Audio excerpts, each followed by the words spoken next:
Class 6-এর প্রথম পর্যায়ক্রম মূল্যায়নের পরিবেশ ও জীবজগতে পারস্পরিক নির্ভরশীলতা অধ্যায় থেকে আগের দিন আমরা শর্ট কোশ্চেনগুলো আলোচনা করেছিলাম। আজ আমরা বড় প্রশ্নগুলো আলোচনা করব।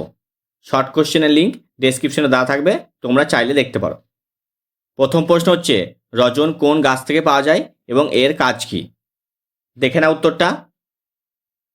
2 নাম্বার, রবার পাওয়া যায় কোন গাছ থেকে, এর কাজ কি? এটা হলো উত্তর। 3 নাম্বার, স্ট্রেপ্টোমাইসিস কি? 4 নাম্বার, ম্যালেরিয়া রোগের ওষুধ কি থেকে তৈরি হয়? কুইনাইন থেকে, যেটা সিনকোনা গাছের ছাল থেকে তৈরি হয়। 5 নাম্বার, গাছেরা খাবার তৈরির সময় কোন গ্যাস গ্রহণ করে এবং কোন গ্যাস ত্যাগ করে? কার্বন ডাইঅক্সাইড গ্রহণ করে আর অক্সিজেন ত্যাগ করে। পরাগ মিলন কাকে বলে? এটা খুব ইম্পর্টেন্ট, ভালো করে দেখো।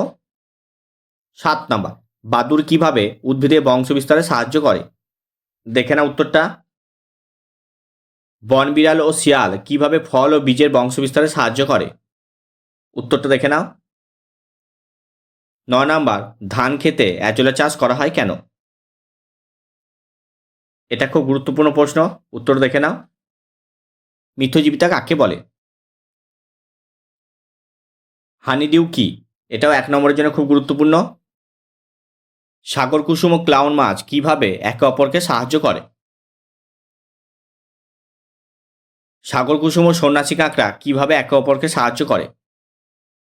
এতটা লিখবে। পরজীবী প্রাণী কাকে বলে? কিভাবে দুধ থেকে দইয়ে পরিণত হয়? এতটা লিখবে।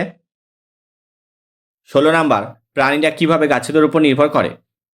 একটা হচ্ছে খাবারের জন্য আর একটা হচ্ছে বাসা তৈরির জন্য। 17 নাম্বার, পাউরুটির গায়ে ফুটো থাকে কেন? এটাও খুব গুরুত্বপূর্ণ পরীক্ষার জন্য, ভালো করে দেখবে। শেষ প্রশ্ন, মানুষ কিভাবে গাছেদের উপর নির্ভর করে?